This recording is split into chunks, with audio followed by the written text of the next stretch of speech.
Hello, friends. How are you all? I hope you are doing great and taking care of yourself.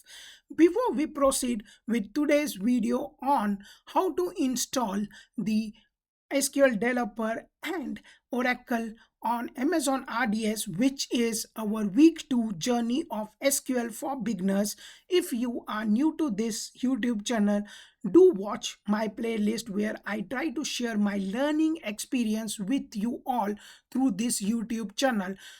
And also, the target for this video is to have 10 likes and 10 comments. Why I'm asking that is because your support will definitely help me to improvise my content and bring new things on this YouTube channel. So without much further delay, let's get into our journey of week 2 on installing the Oracle on Amazon RDS.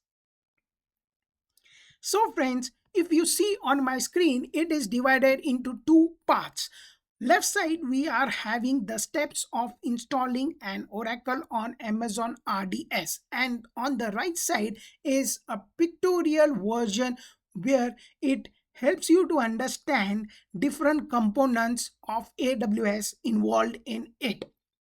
So for a demo purpose, I'm going to basically have an RDS Oracle instance available in one AZ, which is availability zone. We are not going to have or spread it across multiple availability zone. Now, you would be having a question in your mind, what is this availability zone? Availability zone is nothing but a physical data center which is owned by AWS in this case, but there can be the data centers owned by Google, Oracle, IBM, Microsoft, etc. And these data centers have servers installed in it, or you can say an infrastructure built in these data center, and this is completely owned by AWS in this case. But these, if you're using Google, Microsoft, IBM, those data centers are owned by them as well. And we have another component in it, something called as a VPC, which is a virtual private cloud.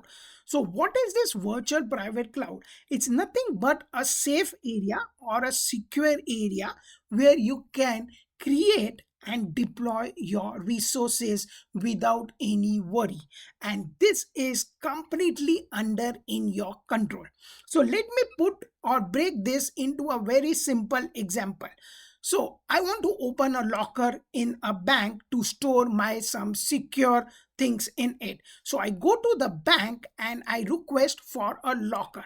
Now bank would take that area or buy that area from XYZ vendor and have lockers installed in that area, and that is very secure. Only the person who has right to access that, he only can access or get into that area.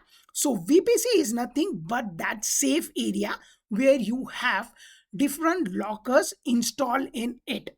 Now you go to the bank and you say, I need a locker, and that locker is nothing but a database subnet which has some pin code, etc. In our case it would be an IP address, and in that you will now be storing your stuff, and it is completely secure. No one has access to your locker, and you will have a pin to access it. So pin is nothing but consider as a security group. So now when you go to the bank and say I need a locker, it takes you to the safe device, a safe area which is controlled or locked by a door and which has the pin to enter in it. So now only the people who are authorized to enter, they only will enter that, and who has the access, they only will have access to the locker. So security group is nothing but a pin to the locker to access that. Okay, and the database subnet is nothing but a locker, and VPC is the area, safe area, where all the lockers are installed and only the authorized person can access that. So this is a very simple breakdown of what we are talking about: VPC, database subnet, and the security group.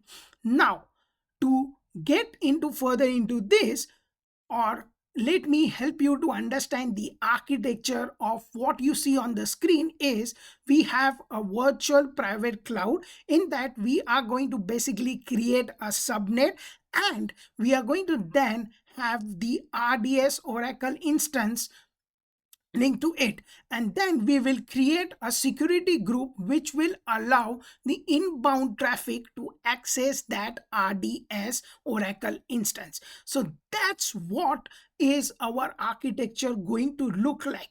And if you see on the left side, we have certain steps to carry out that. And one important thing, in order to have these steps executed, you should have a AWS account. So what we are going to do is, in a very short, before we get into the practical session, which is going to be a next video in next 2 days, we are going to first log into AWS Management Console using our AWS account. And then we are going to go to services, search for RDS, create a database, choose an standard version of it. Then we are going to select Oracle has the engine option. Then we are going to choose Amazon RDS for database management type. Then we are going to choose Oracle Enterprise Edition, and then we are going to select, for our demo purpose, we are going to select the environment as dev and test, and then we are going to enter the username password to access that database. At the same time, make sure we are going to select the micro instance type, which is freely available. We do not want any cost to be incurred when we are doing such demo session, or when you're executing steps manually on your local machine. You just need to get an idea, right? So we are going to access it through a free tier option, which is micro instance type. And then we are going to select SSD storage. We are going to select just using dev and test. We do not want our architecture has a multi AZ reason deployment, because it's not a production, it's a non-prod environment, and you are just executing for making yourself aware that what steps needs to be executed in order to create this architecture. And then we are finally going to add a security group for Oracle RDS has an inbound route. I hope by now you got and gist what we are talking about. And if you think the example has really added an value to understand the concept, then do not forget to hit the like button and let me know your comments in the session. So without much delay, in next 2 days you will have a part 2 where I'm going to execute these steps practically. Until then, take care. Bye bye.